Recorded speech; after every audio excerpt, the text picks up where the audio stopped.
America's 52 Stories, with life lessons for personal growth.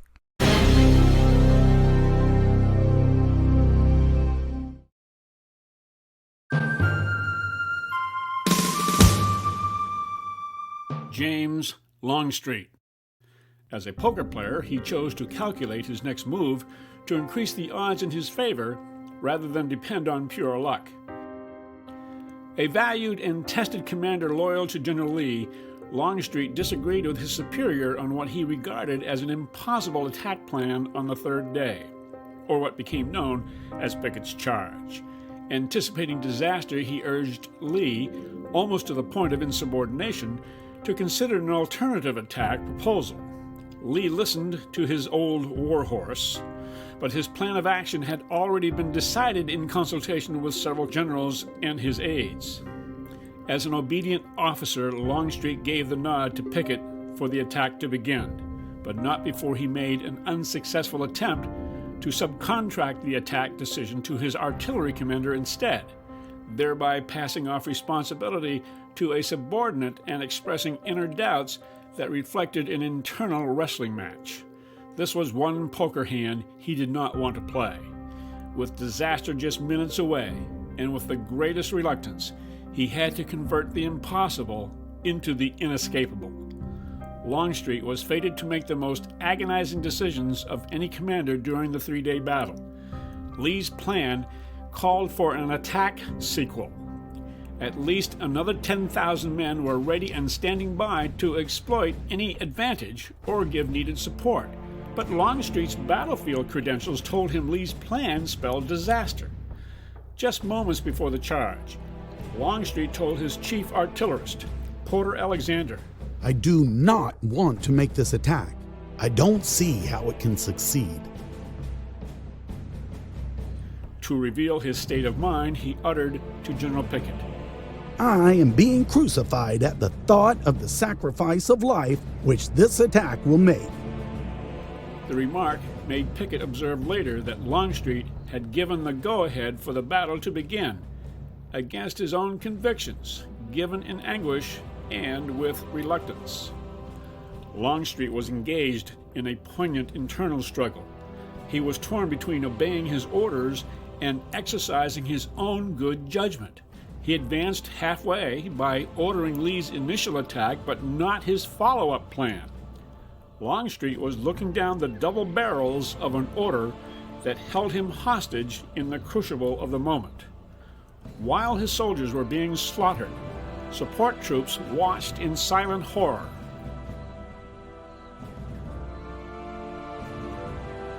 It never crossed the minds of anyone on the field that day that Longstreet alone was struggling with decisions he could not justify and expectations he could not satisfy. His mental anguish, blurring the clarity needed of a commander to make wise decisions, could well have contributed to a rebel casualty toll of more than 6,000 men in less than an hour. With little hope going in and virtually none coming out, Longstreet's dilemma crafted the coffin for Southern independence.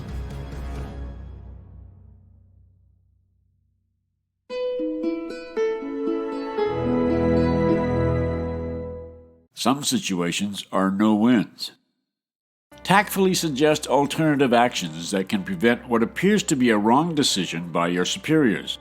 Lead by the influence of a powerful idea. Just as your past experiences may indicate that a superior's decision will do more harm than good, take action to the extent to which you are obligated, even if your recommendations to do otherwise go unheeded as they did for Longstreet. The outcome is not your responsibility. More importantly, your conscience is clear. Your obligation to execute a poor decision will have you struggling between what your own experience tells you to do and what you are told to do. Therein lies your own Longstreet dilemma.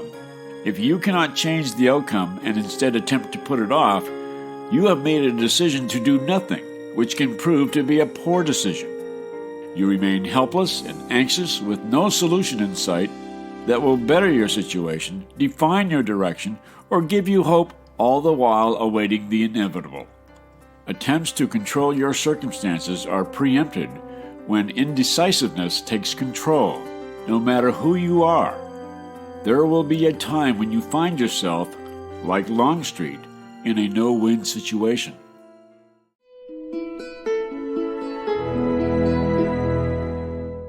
Have a deadline.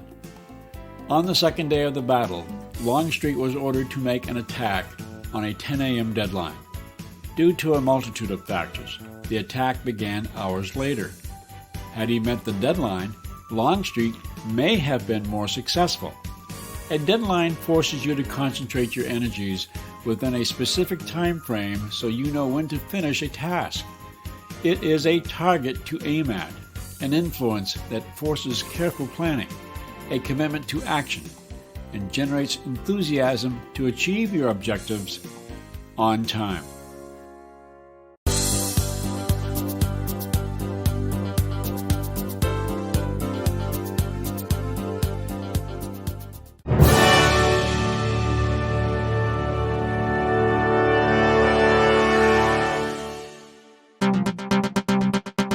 Right now, every student has the right to be thinking, what do I do with this information?